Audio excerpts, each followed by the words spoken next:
All right, we're back for the final part of our weekly WWE recap. We're here to talk about 205 Live. We're here to talk about NXT.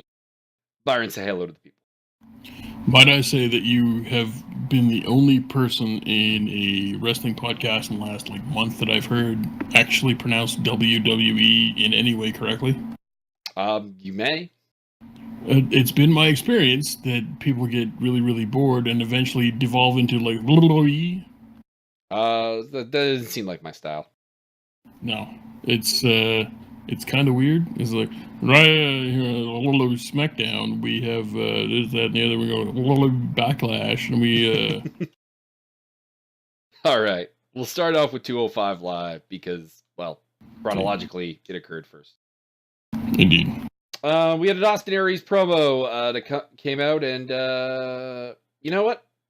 We got a promo. We got an Aries promo. It was good. It nicely tied up the whole Neville Austin Aries TJP storyline. There is kind of one element of this storyline that I'm not a huge fan of, and that is that the faces are really trying to beat us over the head with the idea that Neville is a liar without a particularly solid foundation.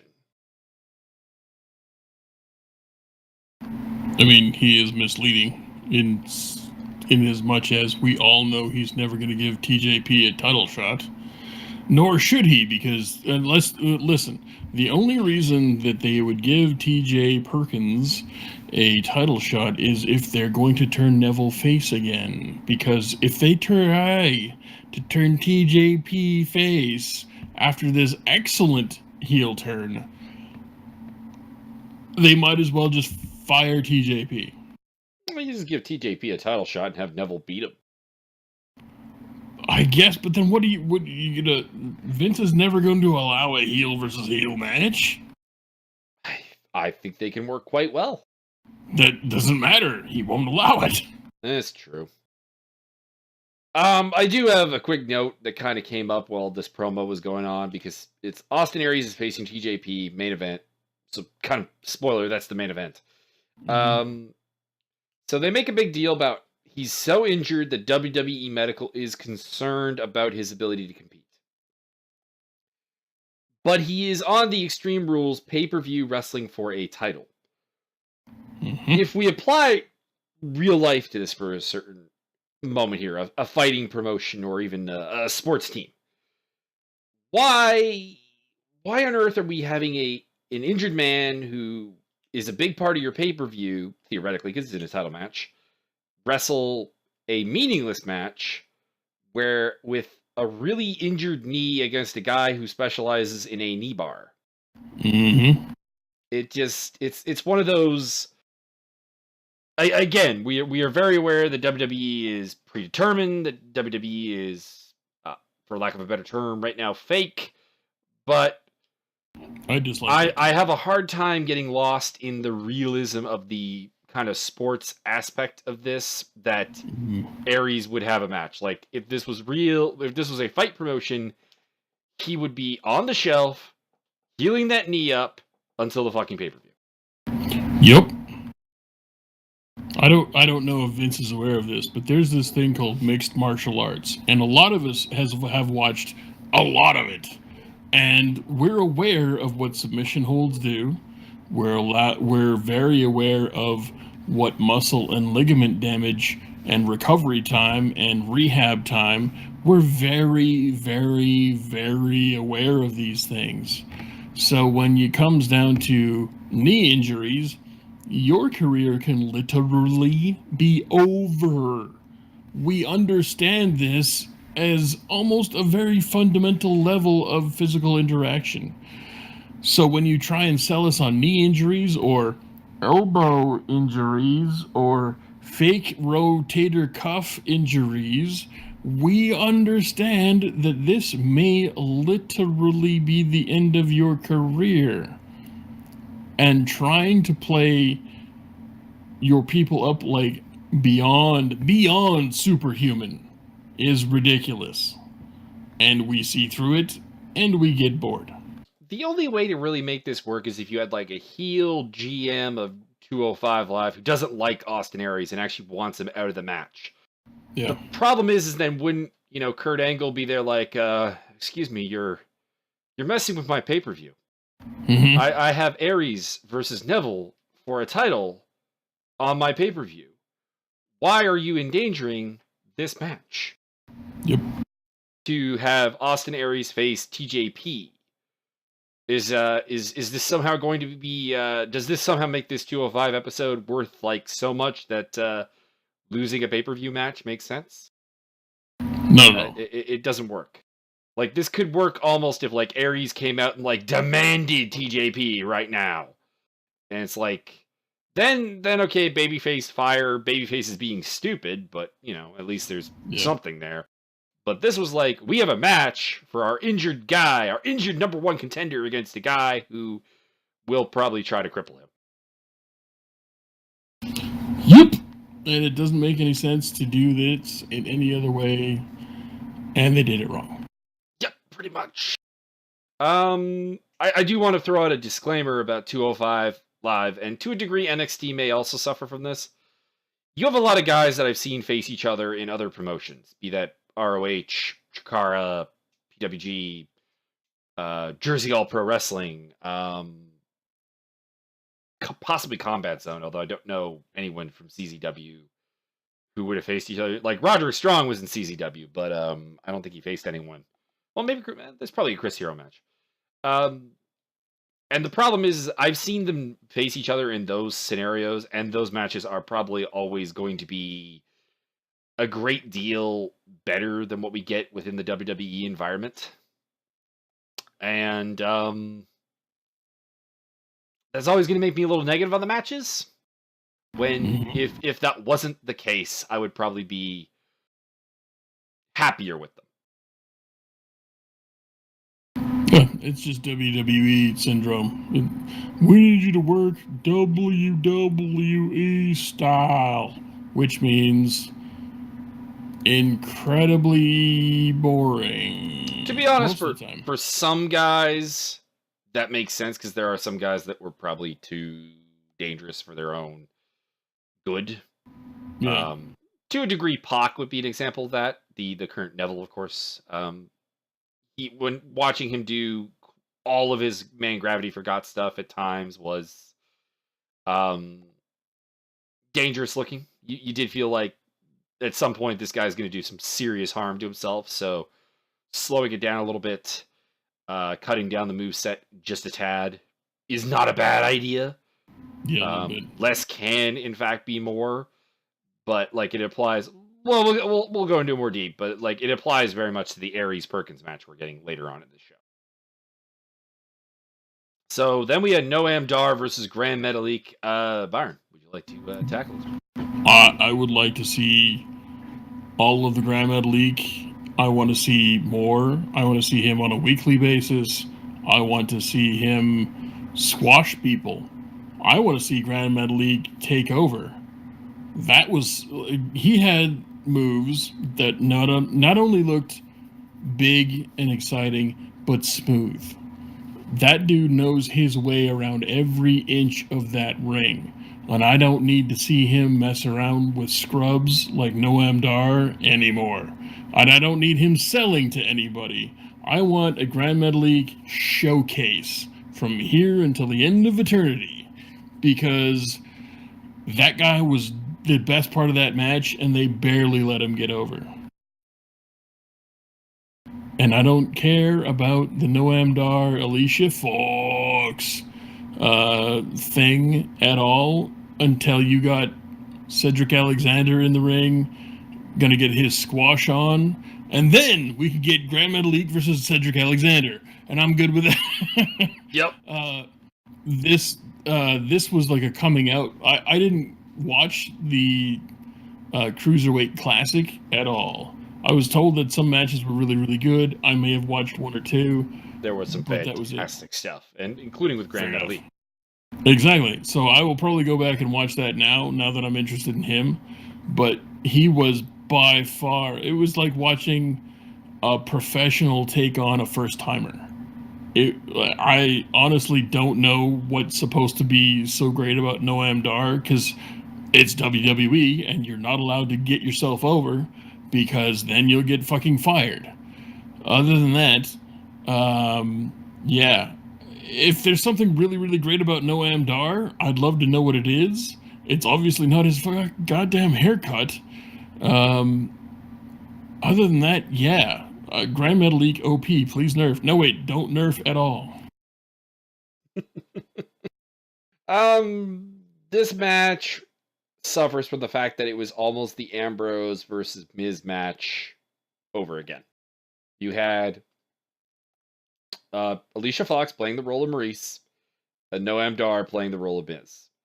I don't want to fight you. I just want to have a moment with my girlfriend here. Timeout, like, and it's done okay, but we saw that, and this is 205 Live. Like, to make the crowd care, especially in the first match of the night, you need to put some fucking energy and intensity into it, and pursuing that particular element of the storyline was never going. It was going to break the match down into a slower pace, less exciting, less energy deal. Also, the fact that Noam Dar's finish for this match was just basically to kick Metalik in the head. It was not great. I did like that Dar countered the rope walk from Grand Metalik, because I hate the rope walk. I really do. I can sympathize with that, but I thought he did it so much better than anybody else in the last 30 years that I'm willing to let it go. And yeah, I like that counter. It was good, simple, direct, bang, bang, you're down. But let's be honest, no one cares if Noam Dar wins anything ever for the rest of time. Kinda, yeah. Unless he beats Cedric Alexander. Which isn't gonna happen. I hope to God not. We had a recap on the assault of Akira Tozawa by Kendrick. Nothing really to talk about there. Then we had a Kendrick promo, which heel Kendrick promos are just never going to work for me. I see Spanky. I'm sorry. I can't stop. I can't stop myself. His own career. Yeah. Well, I mean, if he was going to be Spanky forever, or at least a face, that could work. But heel Kendrick, and I want to like Kendrick. I really do, because I love Kendrick in the ring. He is fantastic. But yeah, his finisher needs one addition. If he's going to do this captain's hook chin lock nonsense, he needs to hook the leg. He needs the corkscrew over. He needs to hook the leg with his leg. Therefore, his opponent won't be able to just easily turn 2 or 3 degrees out of his grasp and defeat the hold. Agreed. Again, we've all seen some mixed martial arts. We know how this works. And it's not a hard thing to incorporate. Like, that's not at all. It's not like it's a major change. Then we had Tony Nese versus Mustafa Ali, which never got going because Drew Gulak came in and attacked Mustafa Ali from behind. True. It was a good beatdown. Gulak really savagely beat him. And then they had Tony Nese hit him with the naked running knee, basically, and the no-fly zone actually did get some reactions, which is good. It's been a good build. I've enjoyed waiting to see where this whole thing was going, and it's done quite well. This was actually one of the better moments of what I'm talking about with the heel commentators, is that Corey Graves actually said that was reprehensible what Drew Gulak did. He didn't take the side of the heel. It's amazing. Mm-hmm. And maybe it's just me. Maybe it's just me, but I so enjoyed that. I really did. Anyways, moving on. We had a Rich Swann deal where there was a package delivered to him, and he said it was Daivari's package. And Daivari thought it was his Persian-made sunglasses manufactured in Abu Dhabi, which, by the way, what part of that actually makes sense? Because Abu Dhabi's not in Persia. Also true. And they don't manufacture anything there, so... No, they do not. So nothing about that worked. We had some... Well, that particular part of the joke. We had some other things. We had some good package humor. Get your grubby hands off of my package to Jack Gallagher. And in the end, the package just like did a powder explosion. So presumably Alicia Fox and Noam Dar sent that to Rich Swann to have it explode in his face. One would assume. And Corey Graves couldn't keep it together because Tom Phillips made him laugh like a lot. He's like that was reprehensible. You have any idea how much that shirt costs? He's just busted out at that point. So hopefully he didn't get reprimanded for that in the back. Nah, fuck that. Fuck those fucking office workers. Fuck them right in the ass. Unless, of course, that's what they want. So the Rich Swann promo portion of this didn't work, and the Persian sunglasses in Abu Dhabi is just factually incorrect. But the rest of it was funny. Rich Swann for me just doesn't work at all. I don't know what I'm supposed to be cheering. He does a goofy little dance. Hooray. He is acceptable in the ring. Hooray. And he always looks like he's kind of confused. Like, how did I get here? Are these people cheering for me? Have you seen the picture of the little, like, Jack Russell Terrier that's going down the middle of a parade route and everybody's, like, throwing flowers and cheering and stuff? Yeah. And he's got the little caption, like, the dog, he thinks it's all for him. It's kind of how Rich Swann is for me. Like, are these people here for me? Are they cheering for me? Or am I wrestling tonight? He doesn't ever look like he means anything. And I like the little cheeky backstage stuff. I like the fact that he was behind the whole shenanigans with Alicia Fox, and which is horrible. Fuck you, Vince. Yeah,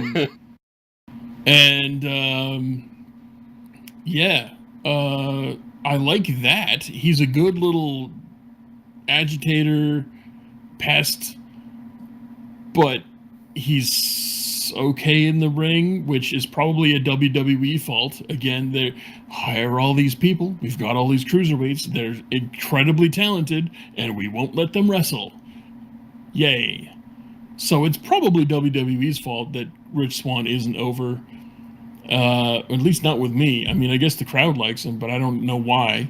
And yeah, I just don't get it. He's all right. That's about it. Yeah. And we're on to the main event of the evening. TJP, Austin Aries. Take it away, Mr. Byron. Hooray! I really don't remember much about this match. This match can be described largely as being quite good. The moves were crisp. There was a good storyline of Perkins attacking the knee constantly, including a very long knee bar spot.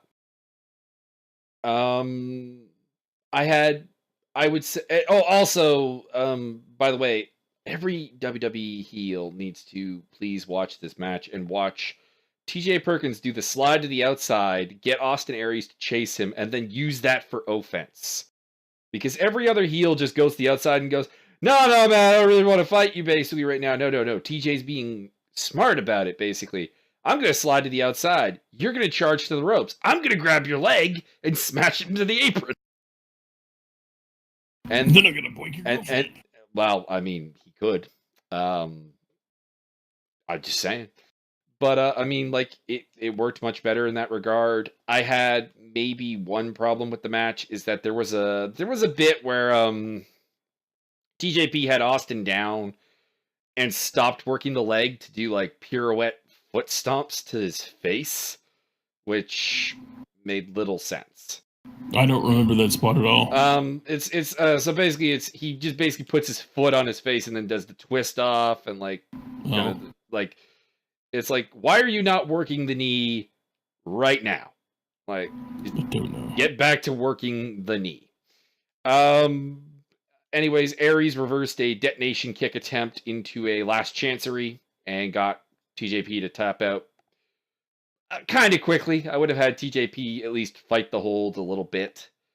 Then Neville came in, attacked. They worked the knee over some more. Jack Gallagher makes the save. This does bring me to a pet peeve I've just had for a really long time, which is almost every time you have one of these heel run-ins to end the show, you absolutely know the heel is going to run in. Mm-hmm. And yet the faces take forever to actually respond to the run-in.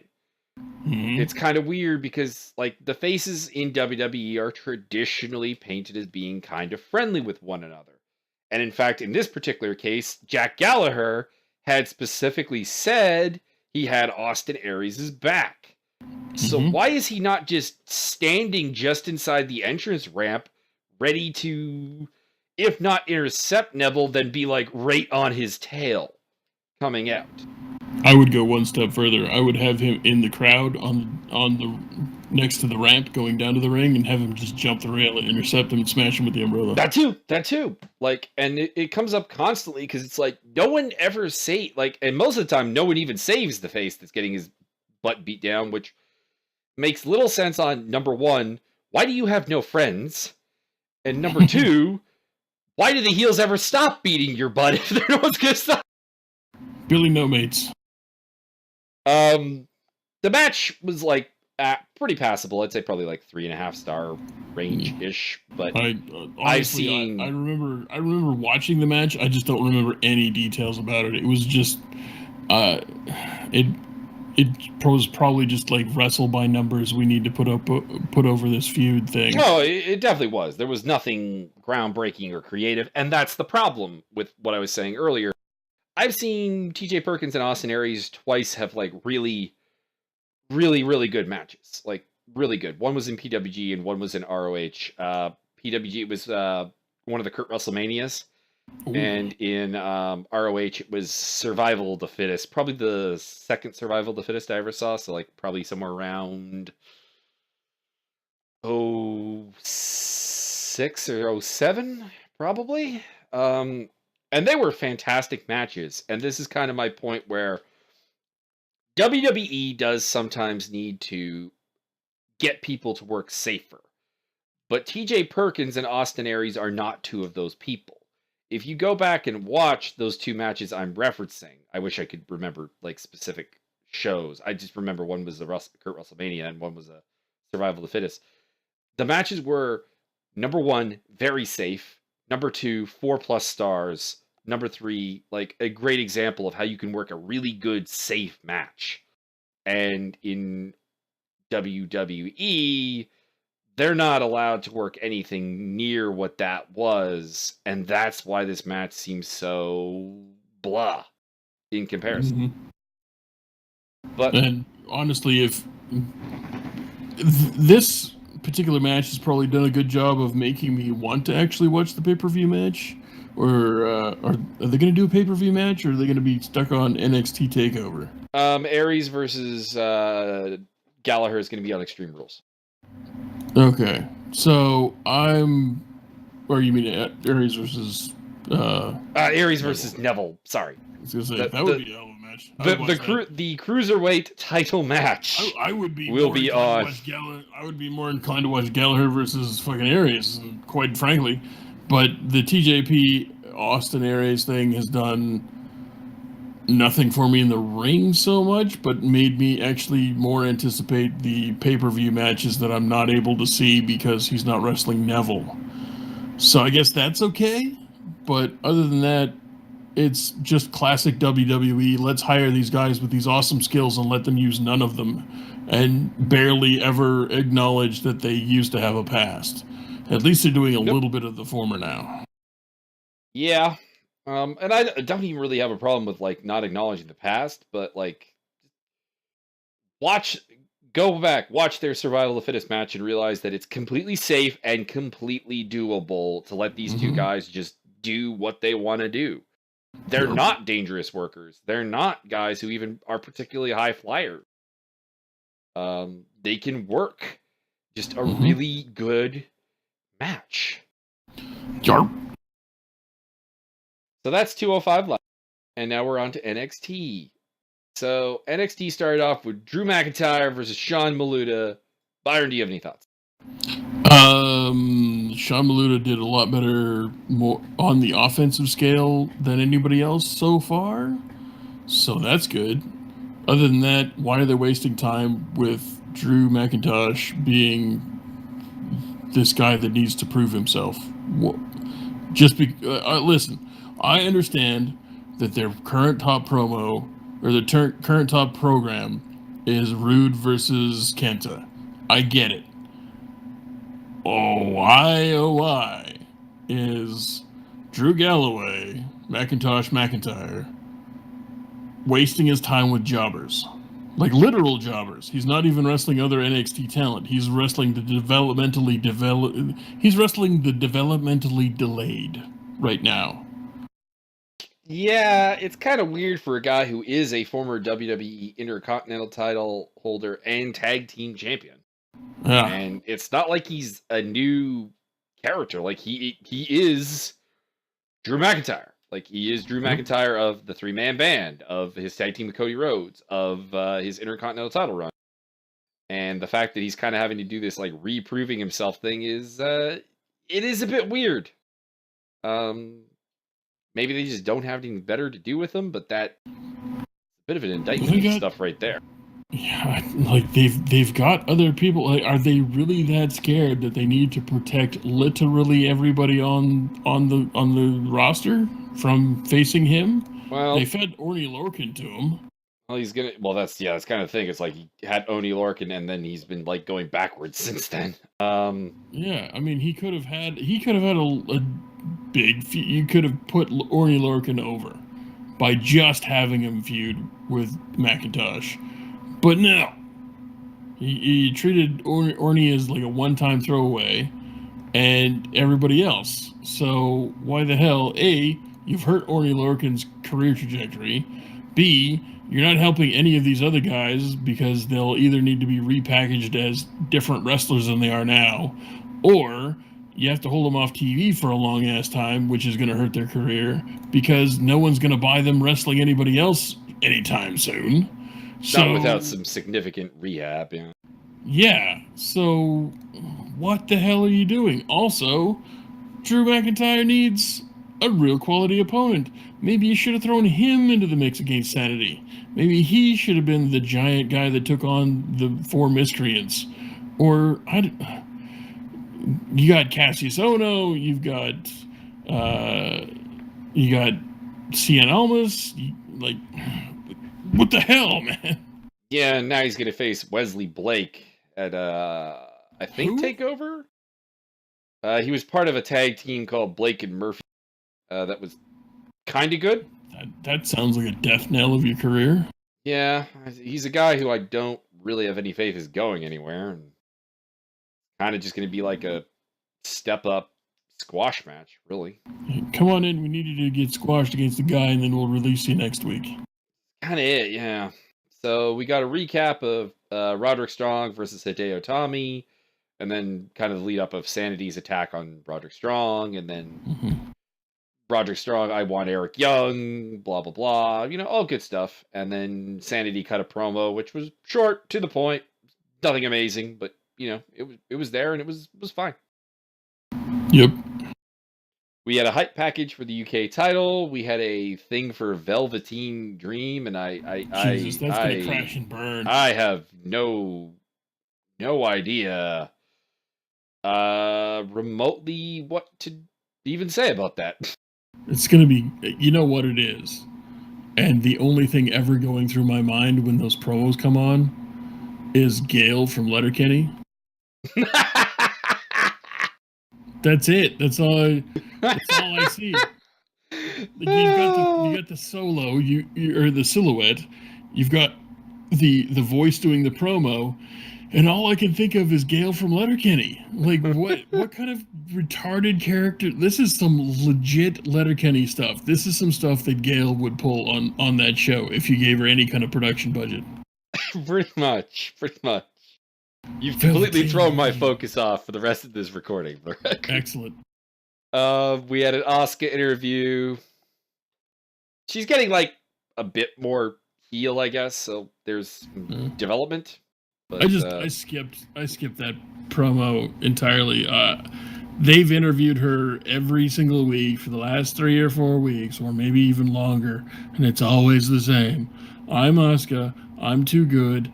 I don't need this BS. And now I'm gonna, instead of just beating everybody's ass, I'm gonna cheat to win. Fine, whatever. You should have called her up to the main roster 6 months ago. You people are idiots. Pretty much have nothing for her right now. Then we had Lacey Evans versus Sonya Deville. I'm gonna start with, I think both of these ladies actually have a fair bit of promise. Lacey Evans has a history in the United States Marine Corps. She's really physically gifted. Mm-hmm. Sonya Deville was an MMA fighter who I did see fight 3 times. They keep claiming she was 3-1. I only have her at 2-1 on basically any place I look. Mm-hmm. So if there is a 4th fight, it's really under the radar. She beat up a homeless guy. But maybe. I gotta say, but I think both of these ladies are being handled pretty poorly. Like, I think there's potential here, and they're not doing well with it. I think based on that match and that match alone, I think that Lacey's got a shitload of potential, and dead ass. Also, Sonya is garbage and should be fired immediately. She looked not scary heel. She looked dangerously rookie. There were some spots in that match where I legitimately thought, well, they've just ended the career of a promising young wrestler by putting her in the ring against Sonya. Because that was, apparently doesn't know how to throw a punch, otherwise she'd do it correctly in her shadowboxing BS. B, just can't control her body in the ring, so that's not good. And C, doesn't seem to have personality. Just like, you're a fighter, go wear some Melvin Manhoff shorts, which aren't even very good looking, and try and get yourself over as a badass, which doesn't work. So my problems with Sonya are maybe less scathing than yours, but still pretty scathing. Number one, the MMA gimmick is not working for her. She can actually fight, but something that needs to be mentioned is she's a judo girl. She's not really a striker of any real note. So why they're trying to emphasize the striking portion of her game confuses me, because it's not necessarily any better than anyone else coming in. Additionally, I think to make the MMA gimmick work, you need someone who really understands the intricacies of MMA and pro wrestling to incorporate it properly. I don't think anyone's coaching her in how to do that. I don't think anybody's coaching her on how to wrestle. That might also be the case. She also takes the gloves off when she starts kind of ramping her offense up, which makes no sense, because if you know anything about MMA, the gloves are there to protect your hands. They're not pillows. They're not there to take power off your punches. They do to a degree. A bare knuckle punch is more powerful, but that's how you break your hand. Yep. And she's obviously not taping her wrists or her hands. Otherwise, that would be something I would notice right away. And she also had this moment where right before the finish, she did this like heavy breathing spot to the crowd, which I guess it was supposed to look intimidating, but it didn't really work. It looked like a panic attack. Really should have let Lacey recover enough not to eat the Shining Wizard for the 3. And seriously, who the fuck uses a Shining Wizard as a finisher? I think you can get away with it in a women's match, to be fair. But it's frustrating because these two could be very good. Yeah, and I think that Lacey will be very good as long as they don't stop trying to end her career against putting her against somebody who had like an hour's training before the match. Also, it's kind of weird that the biggest pushed woman off of the Tough Enough season is Sonya Deville, who was eliminated really, really early on. It kind of points out the stupidity of that show. Like, it was we're going to let the fans have the vote, and then we're going to completely ignore what they said, because the people who actually did well on the show are not here anymore. And the people who did poorly are, well, I guess outside of Sonya, they're not really here, but like, like the people I thought were like going to be like had potential off of that show, which was Mata, Josh, and Gigi, all gone. I think Josh might still be on contract, but he ain't doing anything. And that's kind of sad. Moving on up to the next part of the card, we had our main event: Cassius Ohno versus Andrade Cien Almas. And in between this, there was a lot of highlighting the upcoming pay-per-view, which is good, but we're not really going to talk about it particularly. Yeah. So, what did you think of Cassius Ohno versus Andrade Cien Almas? It was really good. I really enjoyed the match. I still would like to see Cassius Hero, or I'm sorry, Chris Ohno. I'm sorry. I'd like to see your hero and mine lose probably another 50 pounds, and then the I don't know about 50, but a little bit. Well, he's 270. He could probably drop down to 220 and be really in shape. I would say like 240 would be probably fair enough. Great. Well, let's call it 250 as long as he builds on some muscles. But if he dropped some weight, that fake dive handspring to the outside would be so much crisper and cleaner, even better than it is now. And same with the semi-flare flip over the rope that he does. I think that basically almost everything he does would be just so much, just like a notch, 2 notches better than they are now, and he would be so much over than he is now if he just dropped a little weight. Other than that, I thought the match was really good. I don't remember any particular high spots. There really weren't particularly. It was just kind of... I also don't remember anything really being bad about it. It was just really... It was a damn good match, and that's really all I ask out of NXT. The match did, I think, everything you wanted to do. It showed off Ohno's surprising athleticism, again, because he's a little bit of a pudgy guy. Mm-hmm. It showed Andrade Cien Almas' abilities as well, both mentally and the toughness of both guys, the ability to work stiff with both guys, and it really makes me want to see like a 20-minute match between the two, which could be absolutely fantastic. So I think it did everything it was supposed to do. The only other thing I'll point out is Ohno's got kind of a, for lack of a better term, it's a fighter gimmick to a degree, the KO. I would probably go with like fight shorts for him as opposed to the small trunks. It just kind of would root it back more in the striking dynamic of his arsenal. Or maybe put him in a singlet and then he could dispense with the t-shirt. Then we had a Bobby Roode promo, which did a really good job. Bobby Roode is great on the mic. He is. You could say he is glorious on the mic. One could say. Then Hideo Itami comes out. We get a brawl. We get Hideo being an absolute badass, but at the same time, we don't get like, we maintain the threat of the heel. We don't downplay Bobby Roode's ability to possibly win this match. It hypes the match. It was perfect. It was a perfect way to go off the air. So NXT, if we ignore the Lacey Evans, Sonya Deville stuff, was really good. It was really good. I would have probably cut down a little bit on the non-wrestling stuff to fit another match in there.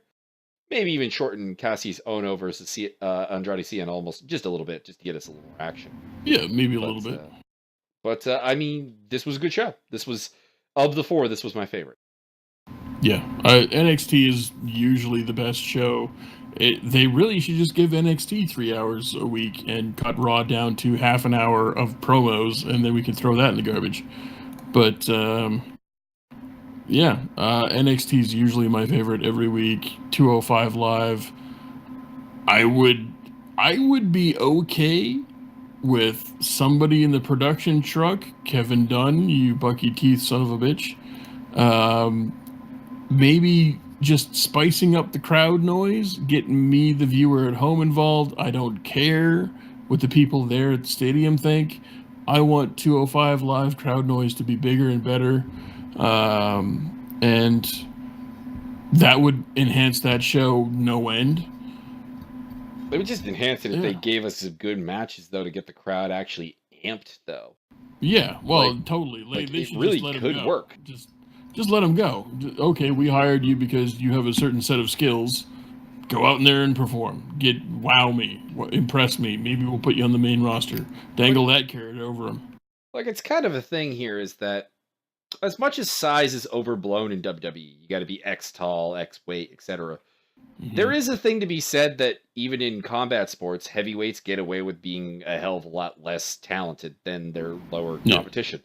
So in order to really get cruiserweights over, you got to let them go out there and see, like, this is why you should pay attention to us. We are that much freaking better.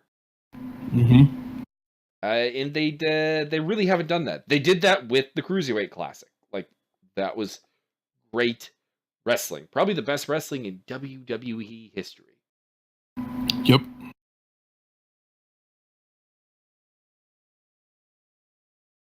Yeah, you have to go on after SmackDown when the crowd's dead.